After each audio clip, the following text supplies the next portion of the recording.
For Murdo, Fraser. To ask the Scottish Executive when it will complete the dualling of the A9 from Perth to Inverness as set out in the Strategic Transport Projects Review. Stewart Stevenson. We have a fully committed programme of transport infrastructure investment to 2012, and this targets improvements to the A9. Dualling the A9 is a commitment of this government, and we are delighted that the project is, for the first time, included in a national transport strategy in Scotland. Furthermore, current design work is progressing to dual the Burnham to Luncarty station section. The Strategic Transport Projects Review now includes a robust framework of schemes, the delivery of which will be prioritised in each spending review. A timetable for undertaking further work on the A9 upgrade from Perth to Inverness will therefore be developed as part of the prioritisation process. This will be set in the context of overall affordability and our commitments to other STPR proposals. Murdo, Fraser. Can I thank the Minister for his reply, but I am surprised he is being so equivocal on the question of the date. On the 11th of December, that fine paper, the Press and Journal, reported that a source close to the First Minister, Alex Salmond, no less, revealed that the dualling of the A9 would be completed by 2020. No ifs, no buts, no qualifications, no suggestion this was dependent upon what the Treasury might or might not say about Forth Bridge funding. So can I ask the Minister to be clear, will this road be dualled by 2020, yes or no, and if not, why not? Minister. The member will be very aware that previous governments, which his colleagues were part of, other governments from other parties, failed to make the kind of commitment that this government is now making to the A9.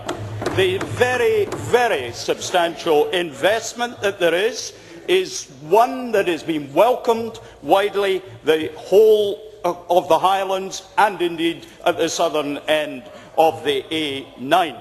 The member should have absolutely no doubt about the commitment of this government to the A9, absolutely no doubt that we will not wait till 2020 to make appropriate progress on this road. We are making it now. We will continue to make that progress. Dave Thompson.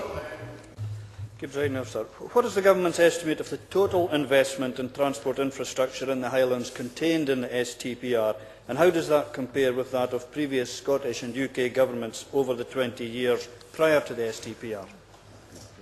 Presiding Officer, I thank the member for the opportunity to reinforce some aspects of my previous answer.